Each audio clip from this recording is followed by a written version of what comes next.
What's going on, guys? It's Cimoooooooo. So today we're going to be cracking open the brand new Spirit Charmer structure deck. This is a deck that people have been waiting for quite some time. It was actually delayed here in the States by about a month. I think we were supposed to receive this back in October, but nonetheless, here we are. This is one of people's favorite archetypes, and we're going to be cracking this open. Now, I do have a lot to say about this deck because there's some issues that I do take with it, and I will start off by saying this isn't going to be your dinosaur deck. This isn't going to be your, Machina deck. This isn't going to be your Salomon Great deck. This isn't going to be anything that you could imaginably take to any sort of competitive tournament because Charmers, even with this structure deck, are still really just not there. The product itself is really cool, and I do like buying 3 of every structure deck that's released because typically in these decks, not necessarily for the Charmer cards themselves, but I do like the reprints, and I think the reprints are where these decks have really started to shine over the past several years, and getting these, especially as a newer or maybe returning player, allows you to have access to some of the strongest cards within the past several years at a very, very cheap rate because they come printed as common. So we're going to go ahead and cover those and talk about that a little bit more in depth, but I want to go ahead and show off some of these cards to start here. So first up, we have a token. I believe in this deck in particular, there's actually different tokens you can get that have different artwork. So this is one right here. This one's kind of cute. I like this one a lot. Actually, Ultimate Guard was kind enough to send me their brand new Katana sleeves. For any of you guys who like KMC sleeves, you're going to like these a lot because they are very reminiscent, and honestly, I think better. I'm more of a player's choice user to begin with, but this minty green color here, I think just matches the Charmer cards very well. So I just want to go ahead and show these off. So brand new world premiere for anyone, so we might be seeing those a little bit more in the future. But anyway, there's a token, cool artwork there. And then this is another thing they're doing here. This is actually one of 4 alternate arts of the familiar possessed card. So this one is for Hita. I'm going to go ahead and just slide that into a sleeve. We want to protect those hollows, right? But I really like this. Hita is my favorite of the Charmers, and this artwork really is just explosive. I love it. It really just pops super well. Look at the way that the light refracts on that. So you can get all the Charmers, but you only get one of these alternate art ultra rares per deck, and it's completely random which one you get. I think the same thing goes for the token as well.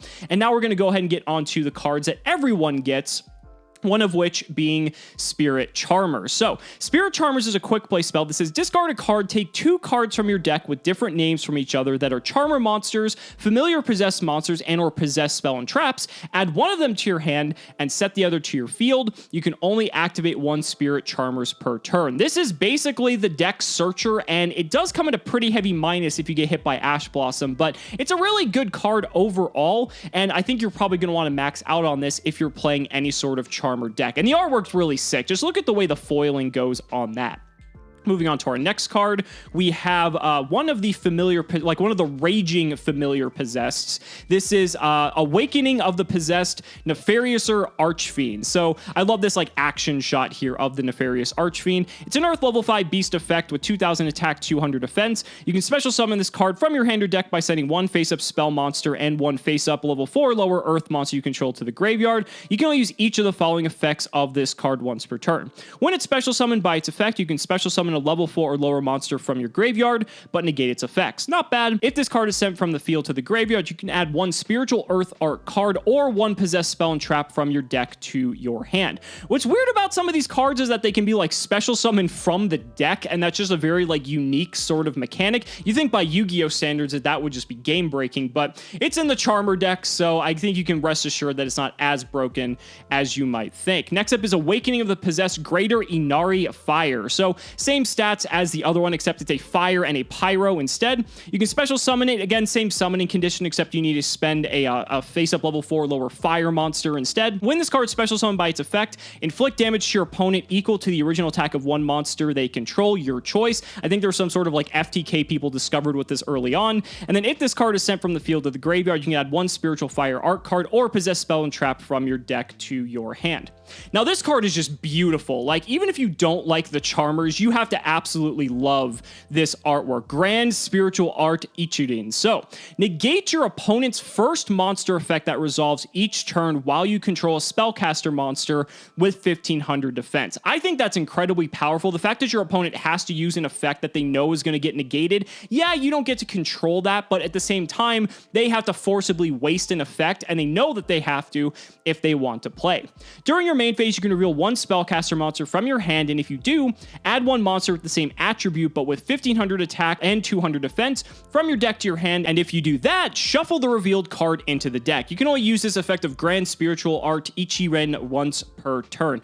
I think my issue with this is I wish it was just like a +1 sort of field spell activation like Trickstar Light Stage or Spiral Resort, because you're still shuffling a card back, so you're not really netting any advantage. Sure, you might be getting the card that you want, but that's just like really, really odd that, again, it's like balance for no reason, right? We see some other cards that are way more broken than this. I think they could have gone over the top.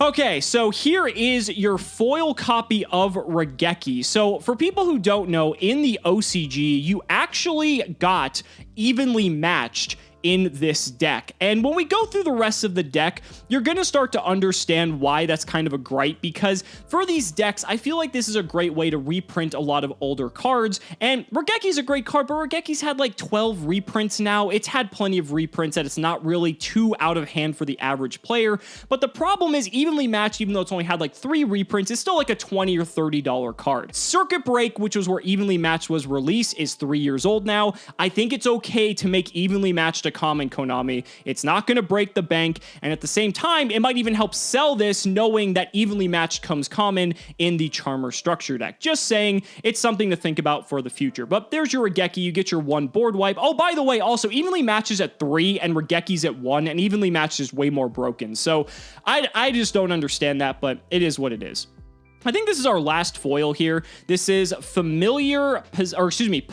Partnerships. I was going to say Familiar Possessed Partnerships. So normal trap, special summon 1 spellcaster monster with 1500 defense from your hand or graveyard in attack or face down defense position. Then, if you control monsters with 2 or more different attributes, you can destroy 1 face-up card on the field. You can banish this card from your graveyard, then target 1 possessed continuous spell or trap in your grave, place it face-up on your field. You can only use 1 Possessed Partnerships effect per turn, and only once that turn. This is great for active disruption. This is also good because it allows you to interact very well with the field spell here, because then you can immediately ensure that you have a monster on the field that can ensure that your opponent won't get that first effect off in their turn. Just a very good control tool, helps you recover some resources as well. Overall, not too bad. Now I want to go ahead and just kind of get through the rest of these commons here, because the rest of the commons are cards I believe that we all know already. So you're going to get 1 of each of the Charmers. You get the Ausa, the Area, the Hita, and the Win. And then you're going to get 1 of each of their spiritual forms. So here is the Nefarious Archfiend Eater of Nefariousness. Great name. We have Gigabyte, which Gigabyte has actually seen a reasonable amount of play. That card's actually not too bad. Inari Fire. Next up, we have Ranryu. Ranryu is actually a very decent card as well in this deck. Next, we have some Fairy Tail cards, which are spellcasters. So here's Fairy Tail Sleeper, Fairy Tail Rella, and Fairy Tail Luna. Luna's actually a very, very good card. This card's not like super expensive or anything, but for the purposes of this type of deck, Luna Control might be the way to go. If you're going to do any sort of 3 times Charmer build, Luna's a very, very solid card. Witchcrafter Golem Aruru. This card, when you first read it, doesn't seem that good, but it might be one of the best cards in this deck, as a matter of fact, because it allows you to just bounce stuff. It's 2800, so it's huge. It actually has a lot of reasonable upside in this deck. Next up is Dark Doriado. Got to have those elemental synergies, of course. Witch of the Black Forest, kind of shout out to the Progression series there and how good that card is. Effect Veiler, this is also on theme because it's a spellcaster, but I think Effect Veiler is kind of like the staple hand trap to throw in any sort of structure deck, but it's not a bad one. Effect Veiler is timeless, and I think common Effect Veilers are still like a couple bucks, funny enough. Next up is Denko Sekka. Very, very good power card. People are going to love to have that in common. Then we're going to get into some of the other cards. Awakening of the Possessed. I don't remember if this card is new or not, but it says monsters you control gain 300 attack for each different attribute you control. This is a continuous spell. Charmer and Familiar Possessed monsters you control cannot be destroyed by card effects. Not bad. If a spellcaster monster with 1850 original attack is normal or special summoned to your field, draw 1 card. You can only use this effect of Awakening of the Possessed once per turn. This is actually pretty good. Luna is 1850 1850 attack, so I think that would trigger this, and it's also a spellcaster, I believe, as well. Let me actually double check that quickly here, and yep, Luna is a spellcaster, so that would in fact work. It's also good just because it draws you cards. Like, anytime you can draw cards with the trap especially too, you could draw cards during your opponent's turn, so that's pretty neat. That might be something you want to incorporate into your Charmer strategy. Secret Village, this is an excellent reprint. This card is very, very meta viable at times, and having a reprint of this is always nice. Next up is Spellbook of Knowledge. Great card. It's really weird to see it common, but just for a spellcaster focused deck, not too bad. Got your Terraforming to get your field spell. Book of Eclipse, this is a very solid card. This actually just forces a lot of interaction. Think about the combo decks right now, like Dragon Link and Infernoble Knight. They do have Link monsters, but they do have a lot of monsters that aren't Link monsters too, and so Book of Eclipse can force out a negation, and at the very least, you can play Book of Eclipse to prevent your opponent from Link summoning, so I think that's kind of cool. It does give your opponent cards, so I think that is a pretty big drawback, but it's a nice kind of sort of last resort contingency plan. Twin Twister, great reprint. I think this should just be standard in like every deck moving forward. Dark Ruler No More. This is a really big one. I think this is Dark Ruler's first reprint since the Mega Tins from last year, and this is a good card. I think overall that was a solid pick for this deck, and again, I just want to see more of this. I want to see more of these types of cards in here. Again, they omitted Evenly Matched for some reason, but then put in Dark Ruler. I suppose that's okay, but I think people have been much more happy with Evenly Matched. Here's Unpossessed, a continuous trap. We have one of each of these spiritual art traps. Here is Kurogane, there is Aoi, there is Kurenai, and Miyabi. And then Metaverse, this is good for getting to the field spell as well. Also allows you to go into Secret Village, which is pretty cool. Then we have Dimensional Barrier. Again, excellent reprint. May not be the strongest card at this particular moment, but you know, with Zodiac running around again, I don't know, Dimensional Barrier might actually not be too bad. We have Solemn Warning. Do you guys know that this is at 3? I actually completely forgot that Warning was unlimited for a moment, but I went and checked, and yeah, this card's unlimited. Wild. Now we have the 1850 Familiar Possessed. So there is Ausa, the Earth one, Area, the Water one, Hita, the Fire, Win, the Wind, and then it looks like we just have some ads here in the back. But guys, that's gonna wrap it up for this opening of the Spirit Charmer structure deck. I really hope you guys learned something and enjoyed. If you did, be sure to let me know down in the comments below, and if this is going to be a deck that you're going to try out. If you plan on buying any of these cards, I've got some links down in the description where you guys can go purchase these decks. There's even some 5% off codes for you guys to use, so be sure to use them. Thank you guys so much for watching the video. Be sure to like the video as always. Subscribe to the channel for more amazing Yu-Gi-Oh! Content, and if you found this video informative, consider supporting me on Patreon or becoming a YouTube channel member. Just by showing your support in any way that you can, you're investing in my ability to continue bringing you amazing Yu-Gi-Oh! Content. So thanks so much again, and we'll see you next time.